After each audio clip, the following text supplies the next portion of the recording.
Subscribe करें हमारे YouTube channel साधना gold को और पाएं वीडियो सबसे पहले। और हाँ, बेल आइकन दबाना ना भूलें। त्रेता युग में एक बार सीता जी के मन में आया कि ब्राह्मणों को भोजन कराएं। राम जी ने कहा देवी रहने तो कोई बात नहीं, ब्राह्मण तो ब्राह्मण है। बोले नहीं नहीं, हमें तो बढ़िया ब्राह्मण चाहिए। आजकल 2 पूड़ी खाने वाले ब्राह्मण मिलते हैं। डायबिटीज हो रही है ना, बीपी हो रहा है, पर भी वृंदावन के ब्राह्मण तो स्वस्थ हैं। श्री जी की कृपा है ठाकुर जी की उनके ऊपर। प्रेम से बोलिए राधे राधे।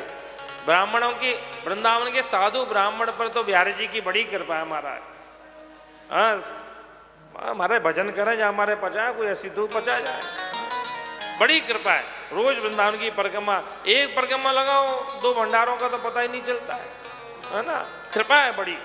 पर कहते श्री जानकी जी बोली राम जी से, सरकार बढ़िया सो ब्राह्मण चाहिए, सुंदर सो।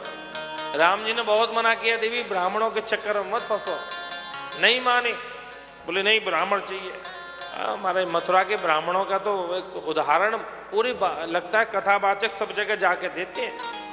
कहते हैं परिपूर्ण भोजन करने के पश्चात भी, जैसे शाम को ब्रज में वृंदावन की तो हमें मालूम है, गिरिराज जी की या मथुरा की भी, भोजन करने के बाद जो विशिष्ट ब्राह्मण होते हैं घूमते घूमते जाते हैं दूध पीने के लिए। हाँ, कुल्हड़ वाला दूध जरूर पीना पड़ा, उनको तो पसंद होता है। और मथुरा में ब्राह्मण जो 24 ब्राह्मण होते हैं, भोजन के पश्चात 1 किलो रबड़ी पा करके डकार भी नहीं लेते हैं। प्रेम से बोलो राधे राधे।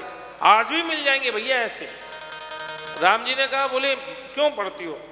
कहते एक कथा बड़ी सुंदर आती है मथुरा की। एक जगह घर में नई बहू आई ब्याह होके, तो उसकी सास कहने लगी, बहू बेटा एक काम कर, तुम्हारे जो ससुर साहब है ना जजमान के यहाँ भोजन करने गए हैं, तो बढ़िया सी एक चारपाई बिछाकर, गद्दा बिछाकर, चद्दर बिछाकर, तकिया लगा दो। बोले क्यों माता जी? बोले वो इतना भोजन करके आएंगे कि महाराज आकर के तुरंत सो जाएंगे। अच्छा? बोले हाँ। इतने में बहू जो है सिर से हाथ लगा के बैठी, बोले राम राम, मैं कैसे कंगले घर में आ गई हूं। सास ने कहा क्या हुआ? बोले हमारे पिताजी जब जजमान के यहाँ भोजन करने जाते थे तो जजमान स्वयं चारपाई पर रख के लाता था उनको। प्रेम से बोलो राधे राधे। बहू और सवा शेर निकली उन पर। तो ये कहावत एक हास्य परिहास में प्रसिद्ध है। पर भगवान ने कहा क्यों देवी चक्कर में फंसती हो? और श्री महाराज नहीं नहीं, मैं तो बढ़िया भोग बनाऊंगी। 56 प्रकार के भोजन षड रस युक्त जानकी जी ने तैयार किए। और राम जी ने अगस्त जी को निमंत्रण दिया, बाबा हमारे घर पधारो। जो आ गया सरकार, आपके घर पधारेंगे। अगस्त जी आए, सामने सोने के थाल में भोजन लगा हुआ है, छोटी छोटी कटोरियों में। ऐसे ही तो लगाते हैं बड़े बड़े लोग जो होते हैं ना, भोजन तो बहुत होता है पर इतना इतना सा होता है।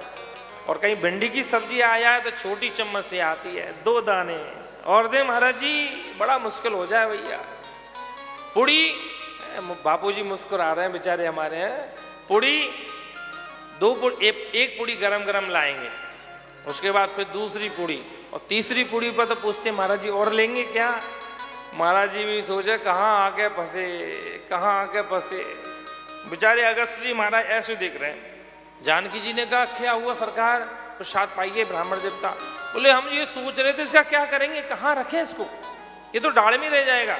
अरे महाराज बहुत बना पाओ। बोले बड़े बड़े बर्तन ले आओ सब। प्रसाद पाने लगे। कहते हैं आधा घंटा ही हुआ, सब समाप्त होने वाला था। तो जानकी जी ने तुरंत गणेश जी को, रिद्धि सिद्धि को याद किया, आ जाओ तैयारी है, बहुत दिन हो गए हैं, बैठे बैठे लड्डू पाया है। अब गणेश जी महाराज तो पूड़ी छान रहे हैं और रिद्धि सिद्धि पूड़ी बेल रही हैं। 2 घंटे, 4 घंटे, 6 घंटे, 8 घंटे, पूरा दिन निकल गया। गणेश जी महाराज सोचे थोड़ा तो बाबा जल पिए, मैं जाकर के पसीना सुखा के आऊं।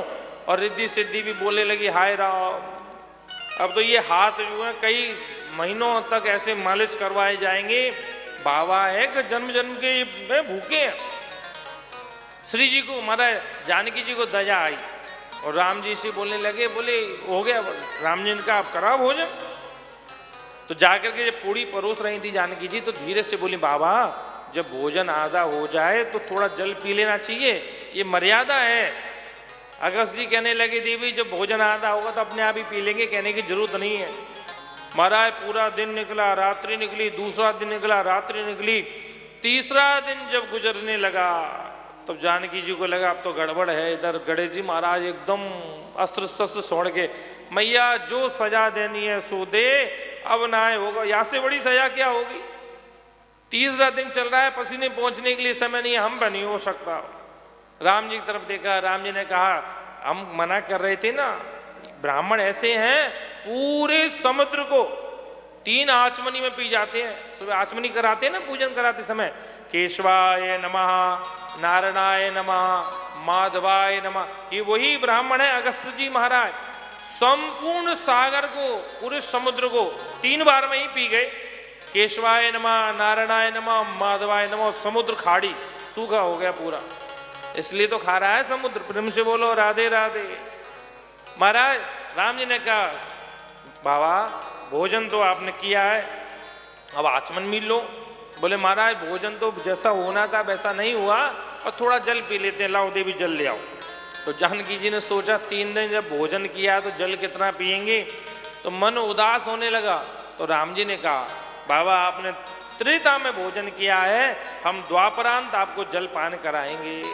आज वही अगस्त्य जी आकर के जल पी रहे हैं और इंद्र बारिश कर रहा है।